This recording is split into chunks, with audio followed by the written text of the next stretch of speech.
नमस्कार, आपके साथ मैं रीना झाबालियान।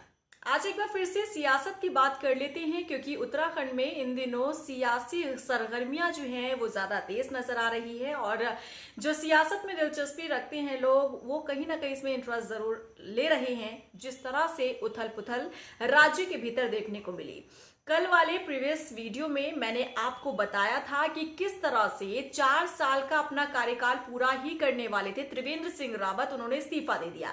आज के वीडियो में आपको बताऊंगी कि आखिर वो नया चेहरा कौन है जिसे उत्तराखंड की जिम्मेदारी सौंपी गई है।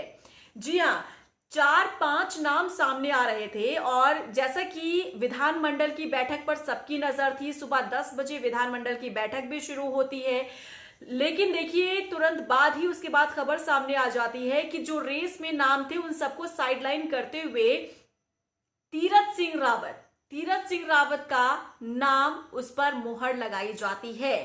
तीरथ सिंह रावत मुख्यमंत्री बन चुके हैं, नया चेहरा राज्य को मिल चुका है। तीरथ सिंह रावत पौड़ी से सांसद हैं, 2019 में उन्होंने जीत हासिल की, लेकिन ऐसे में उन्हें अपने संसदीय सीट को छोड़कर सूबे का मुखिया बना देना, वो भी जिस रेस की हम बात कर रहे हैं उसमें अजय भट्ट का नाम शामिल था, वो भी सांसद है नैनीताल से।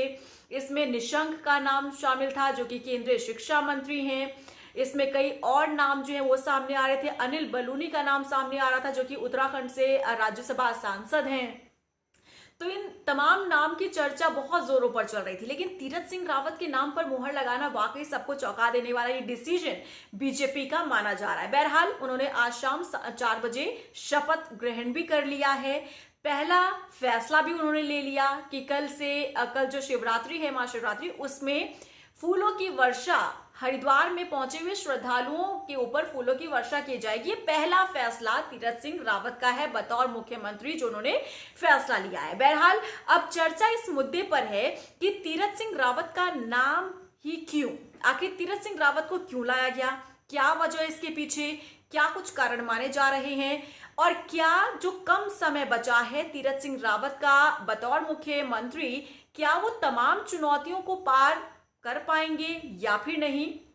क्योंकि देखिए संभवतः माना जा रहा है कि दिसंबर के महीने में ही आचार संहिता लागू हो सकती है, क्योंकि 2022 में विधानसभा चुनाव होने हैं और ऐसे में दिसंबर में ही आचार संहिता लागू हो सकती है। अब इस हिसाब से देखिए कि उनके पास ज्यादा समय नहीं बचा है, महज 9 महीने का वक्त जो है उनके पास काम करने के लिए बचा हुआ है।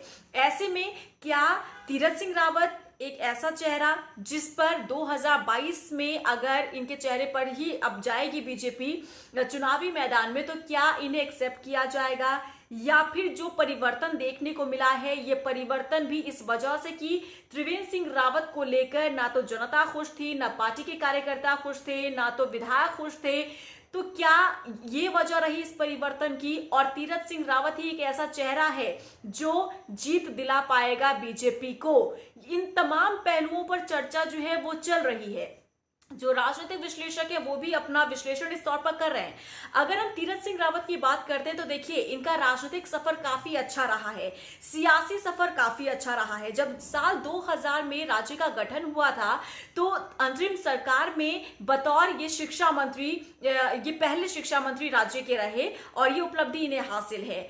छात्र राजनीति से इन्होंने अपने सियासी सफर की शुरुआत की।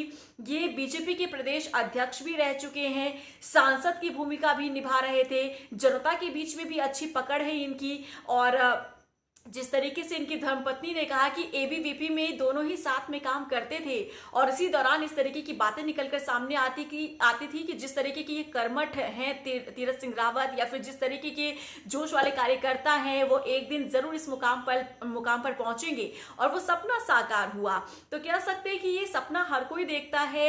एक बड़ी जिम्मेदारी तीरथ सिंह रावत के हाथ में है, कंधों पर है, लेकिन सबको साथ में लेकर चलना, सबको खुश करना, हालांकि राजनीति में बहुत मुश्किल होता है क्योंकि सियासत में हर कोई अपनी महत्वाकांक्षा लेकर आता है और जब उसकी महत्वाकांक्षा पूरी नहीं होती तो खटपट जरूर होती है। और यही हमने अभी 4 साल के दौरान भी देखा, क्योंकि एक गुट ऐसा तैयार हो गया था त्रिवेंद्र सिंह रावत के खिलाफ जो बार बार अपनी आवाज उठाने की कोशिश करता रहा और वो कहीं ना कहीं गुट सफल भी हुआ।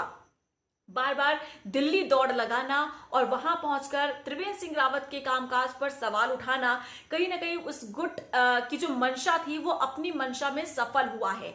लेकिन कैसे बीजेपी ये दावा कर सकती है या कैसे इतनी कॉन्फिडेंट बीजेपी हो सकती है कि तीरथ सिंह रावत के मुख्यमंत्री बनाने के बाद इस तरीके की सुगबुगाहट नहीं होगी, इस तरीके की बातें नहीं होंगी, इस तरीके का कोई गुट तैयार नहीं होगा?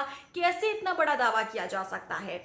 और क्योंकि देखिए कैबिनेट विस्तार को लेकर चर्चा जोरों पर है। माना जा रहा था कि आज जब शपथ ग्रहण समारोह होगा तब उस दौरान मंत्री भी शपथ ले सकते हैं तीरथ सिंह रावत के साथ, लेकिन ऐसा नहीं हुआ। सिर्फ मुख्यमंत्री की शपथ तीरथ सिंह रावत ने ली, मंत्रियों को शपथ नहीं दिलाई गई। यानी कि अभी भी इस पर सोच विचार किया जा रहा है और यह भी कहा जा रहा है कि जितने मंत्री हैं उनका पत्ता भी कट सकता है, क्योंकि उनके कामकाज की भी समीक्षा की गई है, उनके विभागों की समीक्षा की गई है। और अगर ऐसा होता है और नए को जगह मिलती है, क्योंकि अभी 3 मंत्री पद खाली हैं, आप भी जानते हैं, 2 पहले से खाली थे, एक प्रकाश पंत के निधन के बाद मंत्री पद जो है वो खाली हुआ, कुल मिलाकर 3 मंत्री पद खाली हैं, इन्हें भरा जाना है।